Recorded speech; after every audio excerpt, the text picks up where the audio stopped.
जितनी भी माताएं एकादशी का व्रत करती, बहुत ध्यान से सुनना आज की कथा को, शायद जिंदगी में मिली ना मिली, और ये कथा का रिश्ता तो बहुत ध्यान से सुनना, ध्यान से। निर्जल एकादशी है। स्कंद पुराण यहां तक कहती है कि इस कथा के चरित्र को जो श्रवण कर लेता है उसको 26 एकादशी करना भी नहीं पड़ती। इस एकादशी की केवल ये कथा सुनकर ही वो तर जाता है। बहुत ध्यान से सुनना इसको, कथा तो बड़े भाव से सुन लो इसको, है? बड़े प्रेम से।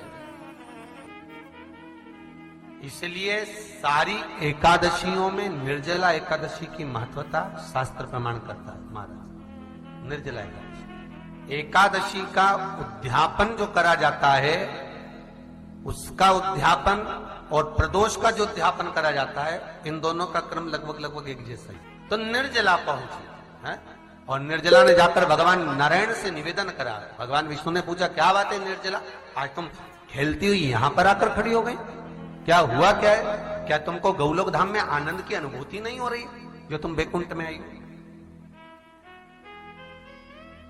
निर्जला घूमती घूमती भगवान के सम्मुख में पहुंच गई। भगवान ने पूछ रहे हैं, बार बार पूछा, निर्जला हुआ क्या तुमको?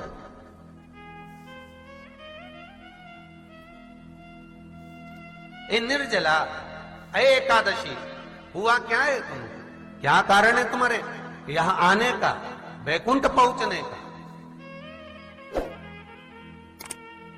बहुत ध्यान देना महाराज। शास्त्र कहता है सोमवार, मंगलवार, बुधवार, गुरुवार, शुक्रवार, शनिवार, ये देवता वो देवता सबके व्रत कर लो, सारे व्रत कर लो, पर ये व्रत आपको परमात्मा के धाम तक लेकर नहीं जा सकते, क्योंकि इनका जो पुण्य है वो मृत्यु लोक में आप थोड़ा सा भी व्रत करते हैं तो पुण्य समाप्त हो जाता है।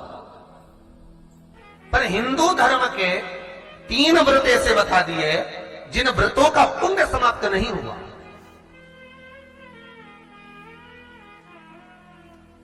हिंदू धर्म के 3 व्रत ऐसे हो गए जिनका पुण्य समाप्त नहीं हुआ महाराज। क्यों? जिनका पुण्य प्रबलता में बढ़ता गया। पहले नंबर पर एकादशी, दूसरे नंबर पर प्रदोष,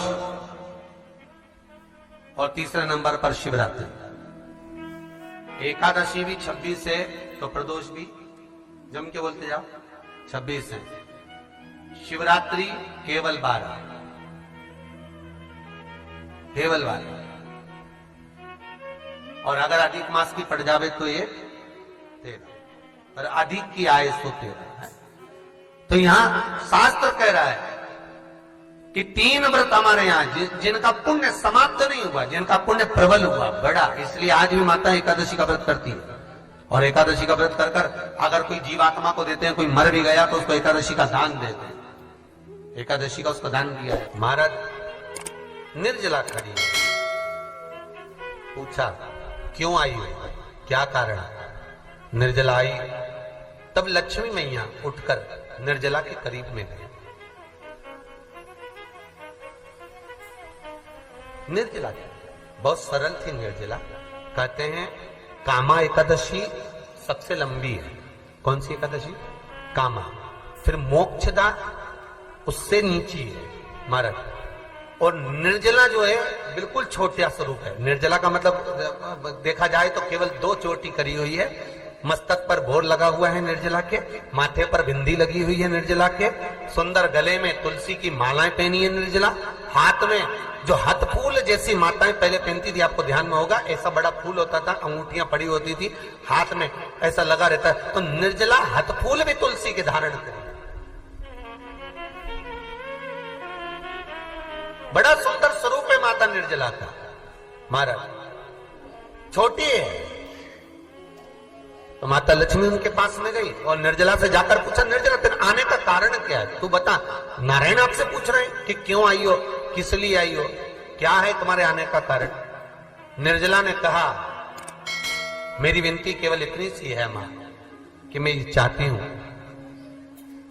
कि मैं जीव के प्राण छूटने के बाद उसके प्राणों को जिस समय मैं लेकर जीवात्मा के प्राणों को परमात्मा तक भेजूं, बैकुंठ तक भेजूं, गौलोक धाम तक भेजूं, उस बीच में मुझे ले जाते समय कई नरक भी बीच में पड़ेंगे, कई स्थान ऐसे बैतरणी आदि के स्थान बीच में आएंगे, तो वो स्थान में मुझे रोका ना जाए, मैं सीधे भगवान के धाम पहुंच जाऊं। ऐसी कृपा, ऐसी दया।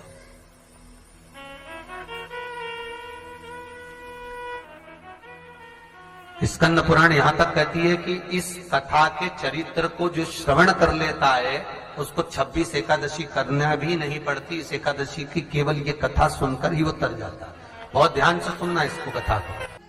सबसे पहला नियम एकादशी व्रत का, सबसे पहला नियम है कि आप जिस दिन व्रत करो उसके एक दिन पहले भक्ति का संचार इस हृदय में कर लो। भक्ति का संचार इस हृदय में कर लीजिए। जिस दिन आप व्रत करो, जैसे एकादशी का व्रत कर रहे हो तो दशमी के दिन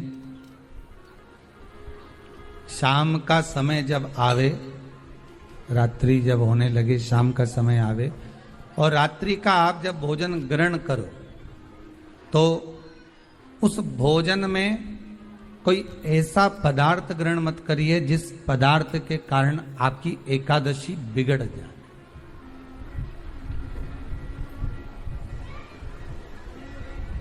कोई बेकार भोजन में ग्रहण नहीं करना, श्रेष्ठ भोजन ग्रहण करिए दशमी के। और एकादशी का दूसरा नियम बहुत ध्यान से सुनिएगा। जिस दिन आपकी एकादशी का व्रत हो उस दिन प्रयास करिएगा कि अपने हाथ से किसी भी वृक्ष की कोई पत्ती टूटे ना। अपने हाथ से किसी भी वृक्ष की, पौधे की, किसी भी वृक्ष की पत्ती अपने हाथ से ना टूटे। बहुत ध्यान दीजिएगा महाराज। एकादशी का ये दूसरा नियम है कि अपने हाथ से किसी पौधे की, किसी वृक्ष की, किसी डाली की कोई पत्ती टूटे ना, कोई पत्ती ना टूटे, इसका प्रयास करिए।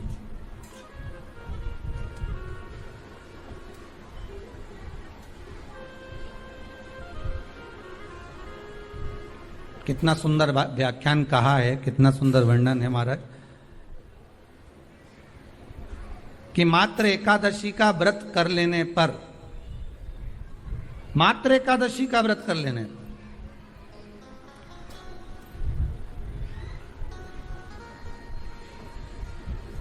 जो पूर्व में किया गया हमारा पाप कर्म है, हमने किसी जीव की हत्या करी है, हमने किसी को कष्ट प्रदान करा है, हमने किसी को अपशब्द कहा है, हमने किसी को ताने दिए, हमने किसी को आड़ा टेढ़ा कहा है, हमने किसी को गालियां दे दी है, मात्र एकादशी का व्रत ही कर लेने पर ये सारे जो दोष हैं वो समाप्त हो जाते हैं।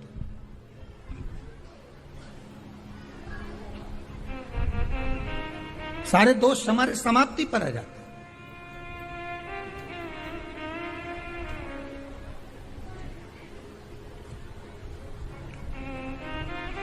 अब एक विचार करिएगा थोड़ा सा अपने मन में, अपने चित्त में, अपनी वृत्ति में एक बात उतारिएगा, एक अपने मन में एक बात को उतार कर रखिएगा कि आप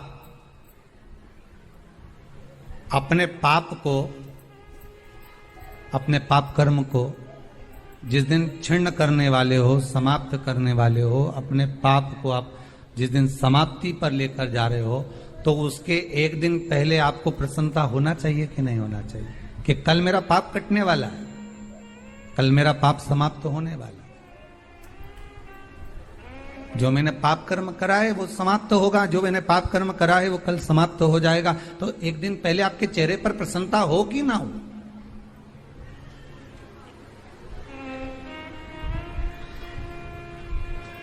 और चेहरे पर वो प्रसन्नता आपके आना चाहिए कि कल मेरा एकादशी का व्रत है, आज दशमी है, कल एकादशी का व्रत है, तो कल मेरी जब एकादशी का व्रत रहेगा तो मेरा ना जाने कितना कितना पाप, कितना असत्य, कितना झूठ, कितना प्रपंच वो समाप्त हो जाएगा। इसमें मुझे प्रसन्नता हो, इसमें मुझे आनंदता हो।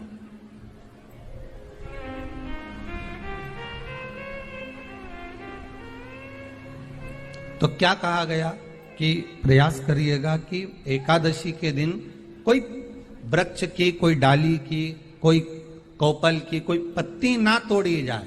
क्यों? तो कहा अगर उस पत्ती को हम तोड़ देते हैं, वृक्ष की पत्ती को या क्यारे में लगी हुई कोई डाली की पत्ती को हम तोड़ देते हैं, तो एकादशी का पुण्य फल प्राप्त नहीं होता।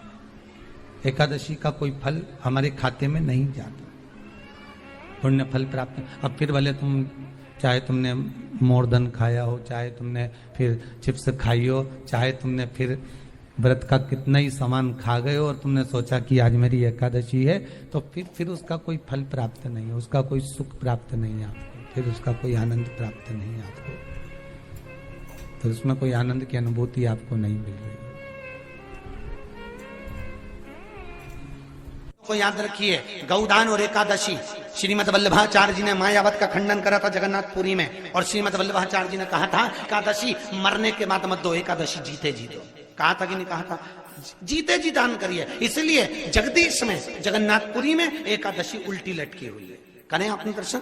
जगदीश में एकादशी को उल्टा लटकाया। क्यों? क्योंकि वल्लभ ने कहा कि एकादशी जीते जी दो। कई पंडितों कहते हैं तुम्हारे दादाजी मर गए, जब 12वें का दिन होता है ना, तो पंडित जी संकल्प छुड़ाते हैं, देव एकादशी। बड़े बेटे ने 5 दे दी, छोटी बहू ने 3 दे दी, उसने 2 दे दी, उसने 2 दे दी, तो क्या तुम्हारे दादाजी भिखारी थे जो तुम्हारी एकादशियां लेकर जाएंगे? और तुम कौन होते हो दादाजी को एकादशी देने वाले? तुमने कौन सा इतने पुण्य कर लिए जो तुमने एकादशी दे दी? एकादशी के दान की महत्वता श्रीमद वल्लभाचार्य जी ने कहा कि कोई व्यक्ति अगर खटिया पर सड़ रहा है, पलंग पर तड़प रहा है, हॉस्पिटल में पड़ा हुआ है, तो निवेदन है कि उसको देखने जाओ तो अपनी करी हुई एकादशी में से 2 एकादशी का दान उसको तुरंत दे दो। क्यों? तो जिससे उसको मोक्ष मिल जाए, मरने के बाद नहीं। क्योंकि मरने के बाद तो वो 10वें के दिन, गरुड़ पुराण में लिखा है 10 दिन तक जीवात्मा घर की अटारी पे रहती है। कितने दिन? 10 दिन। 10 दिन के बाद जीवात्मा चली जाती है। कहां जाती है? उसको जहां जाना है। 3 दिन में उसको भोग भोगना पड़ता है जीवात्मा को। 3 दिन नरक का भोग भोगती है, उसके बाद स्वर्ग का भोग भोगती है। 18 दिन में ये प्रोसेस पूरी हो जाती है। कितने दिन? 18 दिन। 18 दिन के बाद में उस जीवात्मा को धान के खेत में पटका जाता है। किसके खेत में?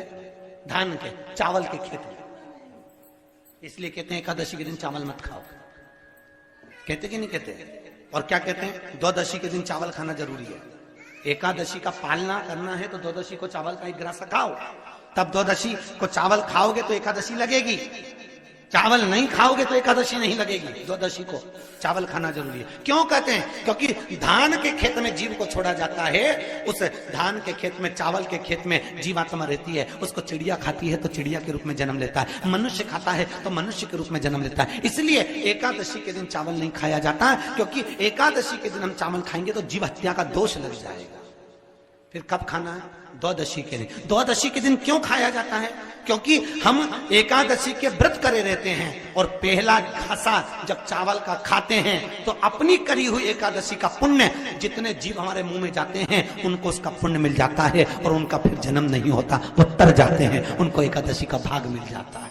इसलिए कहते हैं एकादशी को चावल मत खाओ, पर द्वादशी को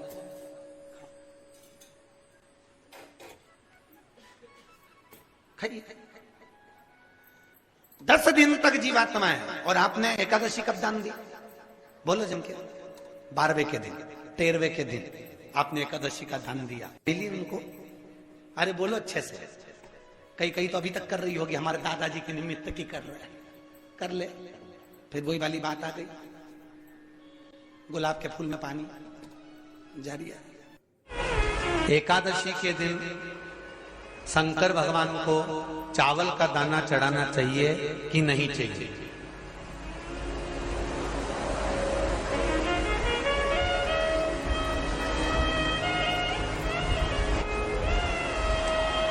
बीमार व्यक्ति से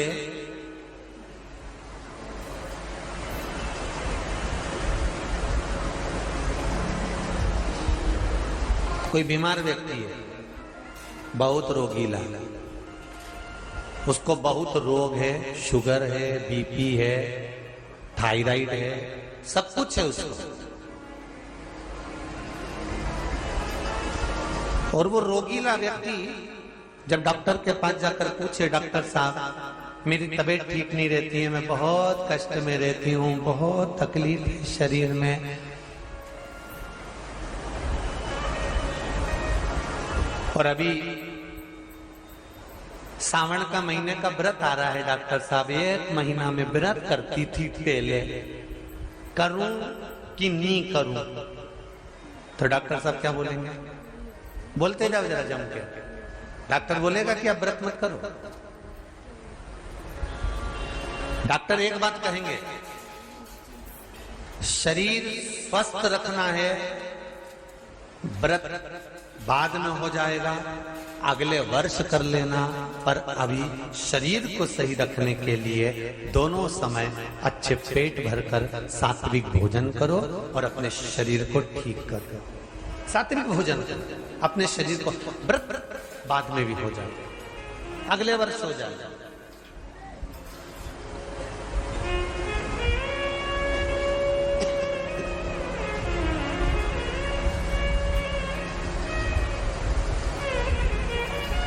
अभी तुम थोड़ा सवेरे 2 बिस्कुट ले लिया करो, सुबह नाश्ता ले लिया करो, भोजन ले लिया करो, फिर दोपहर में कुछ हल्का फुल्का लेकर थोड़ी थोड़ी देर में खाते रहना चाहिए हो।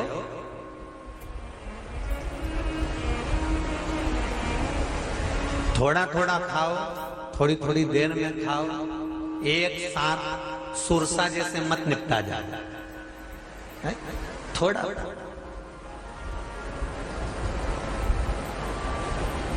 ज्यादा खाओगे और ज्यादा कमाओगे तो दूसरों को कष्ट नहीं होगा, कष्ट खुद को होगा। ज्यादा खाओगे आपाच्य हो जाएगा, रात की नींद उड़ जाएगी, शरीर में अच्छा नहीं लगेगा। ज्यादा कमाओगे, रात की नींद उड़ जाएगी, दुनिया की दृष्टि तुम पर पड़ जाएगी और तुम्हारी रातों की नींद। कमाओ भी उतना जितना खर्च कर सको और खाओ भी उतना जितना पचा सको। अति सर्वस्व वर्जक। डॉक्टर कहेंगे ये तुम्हारा व्रत जो है ना अगले साल कर लेना, इस साल मत करिए, इस साल तो आराम से भोजन वोजन करो तुम लोग, बढ़िया प्रेम से खाओ पिए। तो उसी तरह किसी ने पूछा कि चावल का दाना एकादशी पर भगवान शंकर को चढ़ा सकते हैं? चावल का दाना शंकर जी को चढ़ाते क्यों है, पहले तो वो समझ लो। बेलपत्री का तो महत्व आपको बार बार बताया कि बेलपत्री शिव जी को क्यों चढ़ाई जाती है, कहीं रोग के लिए, कहीं बीमारी के लिए, कहीं किस कार्य के लिए, कहीं कोई कार्य के लिए, कहीं कोई कार्य के लिए। चावल का दाना अगर हम शंकर भगवान को चढ़ा रहे हैं तो क्यों चढ़ा रहे हैं, उसका कारण क्या है? चावल का दाना शिव को चढ़ाने का केवल एक कारण रहता है कि चावल को अक्षत कहते हैं।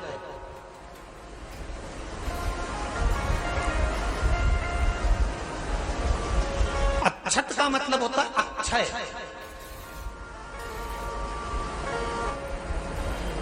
उसका मतलब क्या होता है? अक्षय, जिसका कभी क्षय ना हो।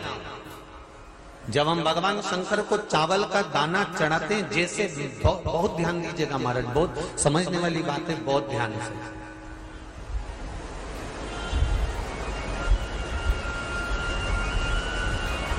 चावल का दाना हमारे मस्तक पर तिलक करने के बाद पंडित जी क्यों लगाते हैं कि भगवान जैसा समय आज चल रहा है, आप पूजन कर रहे हो, पाठ कर रहे हो, दान कर रहे हो, पुण्य कर रहे हो, सत्कर्म कर रहे हो, भजन कर रहे हो, मेरा देव अधिदेव महादेव, मेरा नारायण, मेरा सत्यनारायण भगवान, मेरा राम जी, मेरा विष्णु जी, मेरा भागवत मैया, मेरी रामायण मैया, ब्राह्मण मस्तक पर तिलक लगाने के बाद चावल इसलिए लगाता है कि जैसा समय आज चल रहा है, भगवान तुमको ऐसा ही समय बनाकर रखे और तो ऐसे ही 4 चांद लगाते रहो, दान पुण्य संकीर्तन करते रहो। इसलिए मस्तक पर चावल का दाना लगाया जाए।